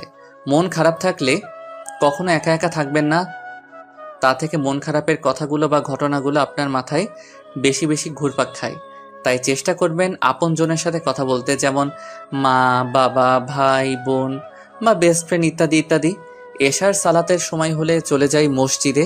সালাত শেষে বাসায় এসে দেখি আব্বু চলে এসেছে। আব্বুর সাথে কিছু কথা বলে ডিনার করে আমার রুমে চলে আসলাম। আজ আর ফেসবুকে যাওয়া যাবে না, কারণ মোবাইল বন্ধ করে রেখেছি, তাই শুয়ে পড়লাম। অনেক চেষ্টার পর এখন ঘুমালাম। জানি না প্রতিদিনের মতো আজও ঘুম ভাঙলো আজানের মধুর সুরে। অলসতা বাদ দিয়ে উঁচু করে মসজিদে চলে আসলাম। সালাদ শেষে ফাঁকা রাস্তায় হাঁটতে ভালো লাগছিল, তাই বেশ কিছুক্ষণ হাঁটাহাঁটি করে বাসায় চলে আসি। যথারীতি আবার ঘুমিয়ে গেলাম, আর ঘুম ভাঙলো আম্মুর ডাকে। কয়টা বাজে দেখেছিস? এখনো ঘুম থেকে উঠছিস না কেন? কি হয়েছে? তাড়াতাড়ি উঠ, না হলে ভার্সিটির জন্য দেরি হয়ে যাবে, পরে আবার আমার সাথে চিল্লাবি। আমাকে ঘুমাতে দাও, আর আজ ভার্সিটিতে যাব না। কেন যাবি না কেন? এমনি, তুমি এখন যাও তো। আম্মু চলে গেলে আবার ঘুমিয়ে পড়ি। তারপর যখন ঘুম ভাঙলো উঠে দেখি 11:30টার মতো বেজে গিয়েছে, তাই আর শুয়ে না থেকে ফ্রেশ হতে চলে গেলাম। ফ্রেশ হয়ে এসে নাস্তা করলাম, নাস্তা করে টিভি দেখতে লাগলাম। জোহরের সালাত আদায় করে আর বাসায় যাইনি। বাসায় থাকতে থাকতে বোরিং হয়ে গিয়েছি, তাই একটু ঘুরতে চলে গেলাম, যদিও এখন দুপুর। ঘোরাঘুরি করে বাসায় আসলাম। আসরের সালাত আদায় করে বাসায় এসে আম্মু খেতে দাও, ক্ষুধা লেগেছে। তুই বস, আমি খাবার নিয়ে আসছি। আম্মু আমাকে খাবার বেড়ে দিয়ে আমার পাশের চেয়ার টেনে বসলো। কিছু বলবে আম্মু? তোর কি কিছু হয়েছে? আমার কিছু হতে যাবে কেন? তাহলে বেলা করে ঘুম থেকে উঠছিস, বিকালে খাচ্ছিস দুপুরের খাবার, আর তোর মোবাইল বন্ধ কেন? দুপুরে ফোন দিলাম বন্ধ বলছিল। ও কিছু না, আর মোবাইলের চার্জ শেষ হয়ে গিয়েছিল, তাই বন্ধ হয়ে গিয়েছিল। আম্মু আর কিছু না বলে চলে গেল। খাওয়া দাওয়া শেষ করে রুমে গেলাম। রুমে ভালো লাগছিল না, তাই ভাবলাম গতকালের মতো ছাদে চলে যাই, ভালো লাগতে পারে। যেই ভাবা সেই কাজ, চলে আসলাম ছাদে। ছাদের এক কোণে দাঁড়িয়ে আকাশ দেখছি। হঠাৎ মনে হলো ছাদে কেউ এসেছে, ঘুরে দেখবো কে এসেছে, তার আগে পিছন থেকে জড়িয়ে ধরলো। এটা কোন ধরনের অসভ্যতামি? কে আপনি? ছাড়েন আমাকে। এখনো মুখ দেখিনি, তবে বুঝতে পারলাম এটা কোন মেয়ে। এভাবে একজন অচেনা ছেলেকে জড়িয়ে ধরতে আপনার লজ্জা করছে না? আর এখনো ছাড়ছেন না কেন? ছাড়ার জন্য তো আর ধরিনি। কণ্ঠ শুনে আর চিনতে বাকি রইল না কে এই মেয়ে। এ আর কেউ না, আসমা। কিন্তু এখানে কি করছে, আর আমাকেই বা জড়িয়ে ধরে আছে কেন? এক ঝটকায় আসমাকে নিজে থেকে ছাড়িয়ে নিলাম এবং তার দিকে ঘুরে তাকালাম। ছাড়িয়ে নিতেই আবার শক্ত করে জড়িয়ে ধরলো এবার সামনে। কি শক্তি রে বাবা, টেনেও ছাড়াতে পারছি না। ছাড়ো আমাকে। না, ছাড়বো না। আগে বলো, গতকালকের ঘটনার জন্য আমাকে মাফ করে দিয়েছো? আমি তোমাকে মাফ করার কে? তুমি তো কত মানুষকে এভাবে মারো, অপমান করো। অন্য সবাই আর তোমার মধ্যে পার্থক্য আছে। প্লিজ আমাকে মাফ করে দাও। ছাড়ো বলছি, পাশের ছাদের মানুষ দেখলে খারাপ ভাববে। আগে বলো মাফ করেছো? মাফ করেছি। না, হয়নি। ভালো করে বলো। ভালো হচ্ছে না কিন্তু। তাহলে আমিও ছাড়বো না। আসমা, আমি গতকালের ঘটনায় কিছু মনে করিনি, তারপরও আমি তোমাকে মাফ করে দিচ্ছি, এখন আমাকে ছাড়ো। আসমা আমাকে ছেড়ে সামনে দাঁড়িয়ে আছে, কোনো কথা বলছে না। আসমার মুখের দিকে তাকিয়ে তো আমি অবাক, কারণ চোখগুলো লাল হয়ে আছে, মনে হচ্ছে অনেক কান্নাকাটি করেছে। মুখটা একদম শুকিয়ে আছে, মনে হয় খাওয়া দাওয়া করেনি। কেন জানি না আসমার এমন অবস্থা দেখে আমার খারাপ লাগছে, তাই আসমার উপর রাগ থাকা সত্ত্বেও জিজ্ঞেস করলাম, তোমার চেহারার এই অবস্থা কেন? তোমার জন্য। আমার জন্য? আমি আবার তোমাকে কি করলাম? উল্টো তুমি তো আমাকে সবার সামনে চড় মারলে। হ্যাঁ, তোমার জন্য তো আমার এই অবস্থা। আমাকে একবার বুঝিয়ে বলবে তুমি ঠিক কি বলতে চাচ্ছ? তুমি কি কিছুই বুঝতে পারছো না? তুমি কিছু না বললে আমি কি করে বুঝবো বলো? তুমি কি জানো গতকাল কেন তোমার সাথে খারাপ ব্যবহার করেছিলাম? না, বলো। আমি মনে করেছিলাম নীলা তোমাকে ভালোবাসে, আর ওই চিঠিটা নীলা তোমাকে দিয়েছে, আর তুমি নীলার সাথে হেসে কথা বলছিলে দেখে মনে হচ্ছিল তুমি নীলাকে একসেপ্ট করে নিয়েছো, তাই তোমার সাথে খারাপ ব্যবহার করেছিলাম। কিন্তু আজ নীলা আর নাইম এসে আমাকে সব বুঝিয়ে বলে যে ওই চিঠিটা ছিল নাইমের জন্য আর নীলা নাইমকে ভালোবাসে। সবকিছু জানার পর আমি খুশি হব না দুঃখ পাবো ভেবে পাচ্ছিলাম না। খুশি হওয়ার কারণ হলো নীলা তোমাকে না নাইমকে ভালোবাসে, আর দুঃখও ছিল এই কারণে যে তোমার কোনো কথা না শুনেই অমন খারাপ ব্যবহার করেছিলাম। সবটা জানার পর ভাবলাম তোমার কাছে মাফ চেয়ে নিব, কিন্তু তুমি ভার্সিটিতে গেলে না, তাই তোমাকে ফোন দিলাম, কিন্তু তোমার ফোন বন্ধ বলেছে, তাই আর না থাকতে পেরে তোমার কাছে চলে আসলাম। নীলা যদি আমাকে ভালোবাসতো তাহলে তোমার ক্ষতি কি? হ্যাঁ, আমার অনেক বড় ক্ষতি, কারণ আমি তোমাকে ভালোবাসি। কি? আসমার কথা শুনে আমার পায়ের নিচে থেকে যেন মাটি সরে যাচ্ছে। যদিও আমি ছাদে পাকার উপর দাঁড়িয়ে আছি। আসমা এসব কি বলছে? আমার মতো একটা ছেলেকে ভালোবাসে? রাজু প্লিজ আমাকে ফিরিয়ে দিও না, তোমাকে ছাড়া আমি বাঁচবো না। তুমি আমার সাথে মজা করছো তাই না? বললাম তো তোমাকে আমি মাফ করে দিয়েছি। বিশ্বাস করো আমাকে, আমি তোমার সাথে কোনো ধরনের মজা করছি না। আমি সত্যি তোমাকে ভালোবাসি। প্রথম দিন যখন তুমি আমার উপর পড়েছিলে এবং উঠে দাঁড়িয়ে আমার ভয়ে এক দৌড়ে উধাও হয়ে গিয়েছিলে, ওই সময় তোমার বোকা ফিস্টার প্রেমে পড়ে যাই। তোমাকে আমার সাথে সাথে রাখার জন্য তোমাকে ভয় দেখাতাম, যা দেখে তোমার কাছ থেকে দেখতে পারতাম। যেদিন রাকিব তোমাকে মেরেছিল আমার মনে হচ্ছিল কেউ আমার কলেজায় আঘাত করেছে, যার জন্য রাকিবকে কাছে পেয়ে পাগলের মতো মেরেছিলাম। তোমার মাথায় যখন রক্ত দেখেছিলাম মন চাচ্ছিল তোমাকে একটু শক্ত করে জড়িয়ে ধরি, কিন্তু আমি পারিনি, যদি তুমি আমার কাছ থেকে দূরে চলে যাও। গতকাল যখন নীলাকে এবং তোমাকে একসাথে দেখি আর তোমার হাতের ওই চিঠিটা পড়ি, মনে হচ্ছিল আমার আশা ভালোবাসা সবকিছু নিমেষেই শেষ হয়ে গেল। নিজেকে ধরে রাখতে না পেরে তোমাকে চর মারি। তোমাকে মেরে কি আমি শান্তিতে ছিলাম নাকি? সারা রাত তোমার জন্য কান্না করেছি। আজ আবার তোমাকে এক পলক দেখার জন্য ভার্সিটিতে আসি, কিন্তু তুমি যাওনি। পরে নীলা আর নাইম এসে আমার ভুল ভাঙালো। বাকিটুকু তো আগেই বললাম, এখনো কি তুমি বলবে আমি তোমাকে ভালোবাসি না?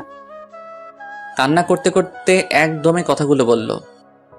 মানলাম তুমি আমাকে ভালোবাসো, কিন্তু আমি তোমাকে ভালোবাসতে পারবো না। কেন? দেখো, 1 নাম্বার হলো তুমি কোটিপতি বাপের একমাত্র মেয়ে, আর আমি একজন মধ্যবিত্ত পরিবারের ছেলে, যার জন্য তোমার বাবা আমাদের সম্পর্ক কোনো দিনও মেনে নিবে না। তাই আগে থেকেই নিজেকে বুঝিয়ে নাও। আর 2 নম্বর হলো তুমি একজন মেয়ে মানুষ হওয়া সত্ত্বেও তোমাকে কোনোদিন পর্দা করে চলাফেরা করতে দেখিনি। তুমি যতই গুন্ডিগিরি করো না কেন, মানুষ তোমাকে সামনে থেকে ভয় পেলেও পিছন থেকে খারাপ নজরে দেখে। তাই আমি তোমাকে ভালোবাসতে পারবো না। তোমাকে পাওয়ার জন্য আমি সব কিছু ছাড়তে রাজি আছি। আমি তোমাকে কথা দিচ্ছি, কাল থেকে পর্দা করে চলাফেরা করবো, 5 ওয়াক্ত সালাত আদায় করবো, কারোর সাথে কোনো প্রকার ঝামেলায় জড়াবো না, সবার সাথে ভালো ব্যবহার করব।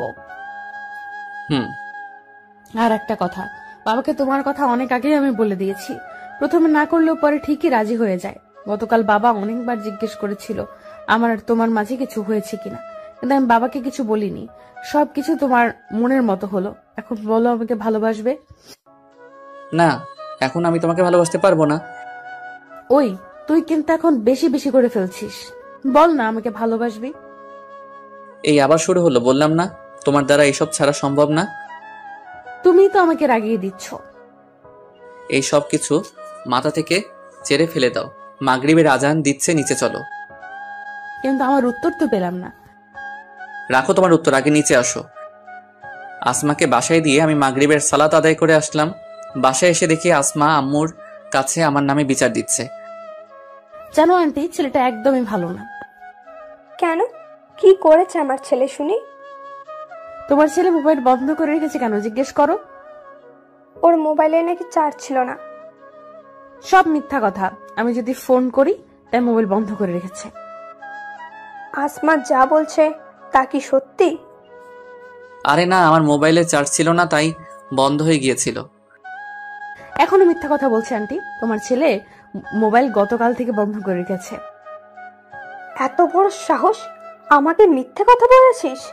আজ রাতে তোর খাওয়া বন্ধ। প্লিজ আম্মু, এবারের মতো মাফ করে দাও। দেখে মনে হচ্ছে না এটা আমার মা, মনে হচ্ছে আসমার মা লাগে। কেউ নিজের ছেলের সাথে এমন করে বলুন? জানো আন্টি, আমার জন্মের সময় নাকি আমার মা মারা যায়। আমি কোনোদিন বুঝিনি মায়ের ভালোবাসা কি, কিন্তু তোমার আর রাজুর ভালোবাসা দেখে আমার হিংসে হতো। যদি আমারও মা থাকতো। তাই তো আসমার মুখে কোনোদিন ওর মা সম্পর্কে কোনো কথা শুনিনি, শুধু ওর বাবার কথাই বলে। তাহলে সত্যি হলো এই যে আসমার মা নেই? একটা চড় দিব। কে বলেছে তোর মা নেই? আজ থেকে আমি তোর মা। এখন থেকে আমাকে মা বলে ডাকবি।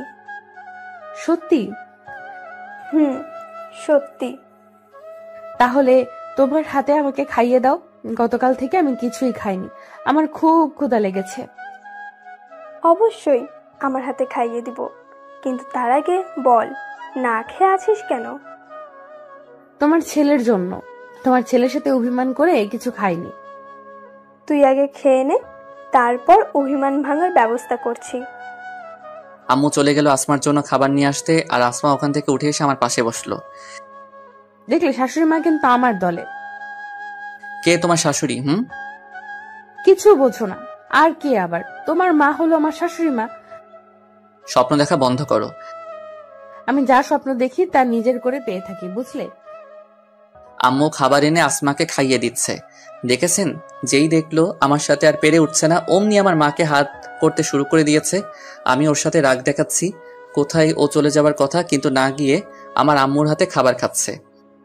এই মেয়ে যদি ভবিষ্যতে আমার বউ হয়, আমি নিশ্চিত আমার জীবন তেজপাতা বানিয়ে দিবে। তাই আগেই নিজেকে বাঁচাতে হবে। যতই বলুক না কেন ভালো হয়ে যাবে, ভালো হবে অন্যের কাছে, কিন্তু আমার সাথে সেই গুন্ডিগিরি করবে। সত্যি বলতে ভালোবাসা কি আগে না জানলেও এখন উপলব্ধি করতে পারছি। কারণ আসমা যখন গতকাল আমাকে চর মেরেছিল তখন আমার দুঃখ হয়নি, কিন্তু যখন বলেছিল ওর সাথে আর কখনো কথা না বলতে, তখন আমি অনুভব করেছিলাম আমার বুকে চিনচিন ব্যথা করছে। গতকালে সেই ঘটনা না ঘটলে মনে হয় কোনোদিন বুঝতে পারতাম না যে আমার মনে আসমার জন্য ভালোবাসা লুকিয়ে আছে। হ্যাঁ, আপনারা যা ভাবছেন তা সত্যি, আমিও আসমাকে ভালোবেসে ফেলেছি। তবে এখনই আসমাকে কিছু বলবো না। আর আসমাকে তো তখনই মাফ করে দিয়েছিলাম যখন আমাকে জড়িয়ে ধরে কান্না করছিল। তখন আসমার চোখের পানিতে আমার সব রাগ অভিমান ভেসে যায়। আসমাকে আগে সঠিক পথে আনতে হবে, একজন পর্দাশীল মেয়েতে পরিণত করতে হবে, মারামারি কাটাকাটি থেকে ফিরিয়ে আনতে হবে, ক্লাসের ভালো স্টুডেন্টে পরিণত হতে হবে। আর বিশ্বাস ভালোবাসার টানে আসমা এই কাজগুলো খুব সহজেই করতে পারবে। আসমাকে নিজের মতো তৈরি করে নিতে চাই। আসমার খাওয়া শেষে, আম্মু এবার আমার বাসায় যেতে হবে। রাজুর আব্বু এখনই চলে আসবে, দেখা করে যা। না, আজ আর না, অনেকক্ষণ হলো বাসা থেকে বেরিয়েছি। অন্য একদিন এসে আঙ্কেলের সাথে জমিয়ে আড্ডা দিব, কেমন? আচ্ছা যা, তোর ইচ্ছা। তোমার ছেলেকে বলো না আমাকে এগিয়ে দিতে। দেখো না, রাত হয়ে গিয়েছে। আমি বলে দিচ্ছি। ওই রাজু, আসমাকে ওর বাসায় দিয়ে আয়। তুমি আসমাকে চিনো না? ওরে এই শহরে সবাই ভয় পায়, একা গেলে আসমার কিছু হবে না। আমার কথা শুনে আসমা চোখ রাঙিয়ে আমার দিকে তাকিয়ে আছে। আমি এত কিছু জানতে চাই না, আমি যা বলছি তাই কর। চলো। চলো, আসি আম্মু। আসমাকে নিয়ে রাস্তায় আসলাম, এসে একটা রিক্সা নিলাম। রিক্সায় উঠে আসমা আমার দিকে চেপে চেপে বসছে বারবার, আর আমি বারবার সরে বসছি। এই, তুমি এত সরে বসছো কেন? পড়ে যাবে তো। তাহলে তুমি এত এদিকে আসছো কেন? আচ্ছা, আমি একটু সরে বসছি, তুমি এদিকে আসো। এবার আমি ঠিকভাবে বসলাম, তবে না করা সত্ত্বেও আসমা আমার হাত ধরে রেখেছিল। বেশি নাও করতে পারি না, কারণ আমারও ভালো লাগছিল। আসমাকে নিয়ে তার বাড়ির সামনে নামলাম। আসমাদের বাড়ি দেখে তো আমি অবাক। এটাকে বাড়ি বললে ভুল হবে, একদম রাজপ্রাসাদের মতো। দাঁড়িয়ে আছো কেন? ভেতরে আসো। আজ না অন্য একদিন আসবো। আরে লজ্জা পেতে হবে না, এটা তোমার শ্বশুর বাড়ি। সব দেখা বন্ধ করো, আজ যাবো না, অন্য একদিন আসবো। এখন চলি। শোনো। বলো। তোমার মোবাইলটা চালু করে রেখো প্লিজ, আমি ফোন করব। আচ্ছা বাই। বাসায় আসার আগে এশার সালাত আদায় করে আসলাম। রাতে খাওয়া দাওয়া করে রুমে শুয়ে আছি আর আসমার ফোনের জন্য অপেক্ষা করছি। চাইলে আমিও ফোন দিতে পারি, কিন্তু এ থেকে আমার সব প্ল্যান মাটি হয়ে যাবে। অপেক্ষার প্রহর শেষ হলো, আসমা ফোন করলো। হ্যালো। হ্যালো, আমার জন্য বুঝে অপেক্ষা করছিলে? আমার তো আর খেয়ে কাজ নেই, তোমার জন্য অপেক্ষা করব। তোমার কথা শুনেই বোঝা যায় অপেক্ষা করছিলে। তা কেমন আছো? কিছুক্ষণ আগে না দেখলে কেমন আছি? একটু ভালোবেসে কথা বলো না। কার সাথে? কার সাথে আবার? আমার সাথে। আমি শুধু আমার বউয়ের সাথে ভালোবেসে কথা বলবো, অন্য কোনো মেয়ের সাথে না। ভালো, তাহলে এখন থেকেই প্র্যাকটিস করতে থাকো আমার সাথে। আবারও স্বপ্ন দেখতে শুরু করলে? আমার সব স্বপ্নই তো তোমাকে নিয়ে, শুধুমাত্র তুমিই বুঝতে চাইছো না। সময় আসলে দেখা যাবে। কি করছো? শুয়ে আছি, তুমি? সেম, আমিও শুয়ে আছি। তাহলে ঘুমিয়ে পড়ো। আর একটু কথা বলে নিই তারপর। আসমার সাথে আরো কিছুক্ষণ কথা বলে ঘুমিয়ে গেলাম। প্রতিদিনের মতো আজও ঘুম ভাঙলো আজানের মধুর সুরে। ফজরের সালাত আদায় করে রাস্তায় হাঁটাহাঁটি করে বাসায় এসে আবার ঘুমিয়ে গেলাম। আম্মুর ডাকে ঘুম থেকে উঠলাম, নাস্তা করে ফ্রেশ হয়ে ভার্সিটিতে চলে আসলাম। এসেই নাইম আর নীলাকে একসাথে দেখলাম। ভালোই তো চলছে দুইজনের মধ্যে। আর তুই কেমন আছিস? আলহামদুলিল্লাহ ভালো, তুই? আলহামদুলিল্লাহ ভালো। কাল আসলি না কেন? ওইসব কথা বাদ দে, ক্লাসে চল। তুমি আমাকে মাফ করে দাও প্লিজ। আসমা তোমাকে অনেক ভালোবাসে, তাই অমন করেছিল। ওইসব কথা এখন বাদ দাও, ক্লাসে চলো। নীলা আর নাইম আগে আগে হাঁটছে আর আমি পিছনে। এখনো আসমাকে দেখলাম না, তাই চারদিকে উকিঝুঁকি মারছি, দেখি আসমা এসেছে কিনা। ক্লাসে চলে আসলাম, কিন্তু আসমা ক্লাসেও নেই। আমি গিয়ে বেঞ্চে বসলাম, কিন্তু নাইম আমার সাথে না বসে নীলার সাথে বসেছে আর বলল আমার জন্য নাকি সারপ্রাইজ আছে। মন খারাপ করে বসে আছি, এখনো আসমা আসেনি।